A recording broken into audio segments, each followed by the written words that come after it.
অনেক দিন পরে মা ছেলে একটু বাইরে ঘুরতে বের হচ্ছি। ভালো লাগছিল না, মনটাও বেশ খারাপ ছিল। অনেক দিন বাইরে যাওয়া হয়নি, তো ভাবলাম বাসার পাশে যেহেতু একটা নদীর পাড় আছে, তো সেখান থেকে ঘুরে আসা যাক। হ্যালো ভিউয়ার্স, আসসালামু আলাইকুম। চলে আসলাম আলাদা ছোট্ট একটি ভিডিও নিয়ে। আশা করি আজকের ভিডিও ভালো লাগবে। ভালো লাগলে লাইক শেয়ার কমেন্ট করতে ভুলবেন না। দেশ এবং দেশের বাইরে যেখান থেকে ভিডিওটা দেখছেন, প্লিজ একটা করে লাইক শেয়ার কমেন্ট করে সাথে থাকবেন। তো এই তো মা ছেলে লাল ড্রেস পরে একসাথে বের হয়ে গেছি। কিছুটা পথ হাঁটার পরে আমরা রিক্সা পাই, আর রিক্সা নিয়ে চলে যাচ্ছিলাম বেলায়েত ঘাটে। খুব অল্প সামান্য কিছু টাকা খরচ করে কিন্তু এত সুন্দর জায়গায় যদি ঘোরফের করা যায় বা ঘোরা যায়, তাহলে কিন্তু মন্দ হয় না।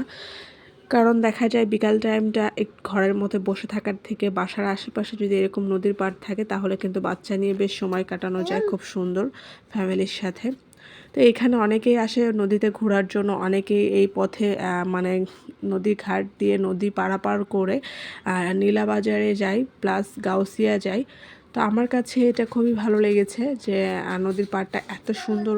বর্ষাকাল যেহেতু পানিতে ভরা ছিল, আর নদীর পানিতে ডুবো ছিল, আর নদীতে সবাই ঘুরতে যাচ্ছিল নৌকায় চড়ে। আমিও খুব মিস করছিলাম নৌকাটাকে। নৌকায় উঠতে ইচ্ছে করছিল, কিন্তু ওই যে নিরুপায়, বাবুকে একা নিয়ে, যার কারণে আর সাহসে কুলায়নি। রিক্সা ভাড়া দিয়ে আমরা তো নেমে গেছি, আর নামার পরে এই তো ভিউটা আপনাদের সাথে একটু শেয়ার করছিলাম। দেখেন কত সুন্দর লাগছে, যদিও রোদময় বিকেল ছিল এটা।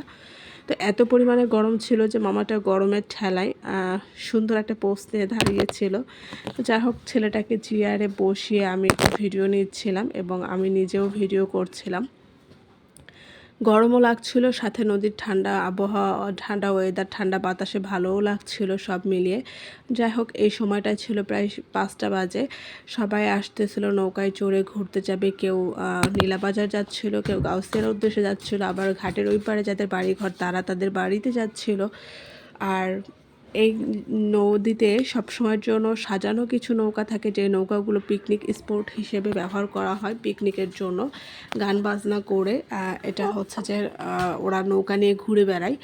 এর মাঝে আমার ছেলে বিড়াল দেখে তো খুব খুশি, বিড়ালের পিছে পিছে দৌড়াদৌড়ি করছিল। ও বিড়াল দেখলে খুব খুশি হয়, আর বিড়ালটা পালিত ছিল, আর আমাকে ধরার জন্য হাতটা বারবার টেনে দিচ্ছিল। আর বিড়ালটা যেহেতু ছেলে বিড়াল ছিল, ঘুমাচ্ছিল, তার ডিস্টার্ব হচ্ছিল, যার কারণে সে একটা ঝাটকানা দেয়, আর আমি তো ভয় পেয়ে গেছি। আর এই তো দেখতে পাচ্ছেন সবাই গান বাজাচ্ছিল আর নাচ করছিল। তো ভাবলাম একটু ভিডিওটা শেয়ার করি আপনাদের সাথে। পরপর কিন্তু এরকম 2টা নৌকা আসে, যে নৌকাগুলোতে এরকম নাচ গান হচ্ছিল। প্রতিটা সময় দেখা যায় যে এরকম নাচ গান করে, ওরা নৌকা নিয়ে ঘুরে বেড়ায়, খুব মজা করে। এদিকে আমার ছেলেও কিন্তু নাচছিল। এর মাঝে আমরা একটা ফুচকা অর্ডার দিই, ফুচকা খাওয়ার জন্য মূলত এখানে যাওয়া।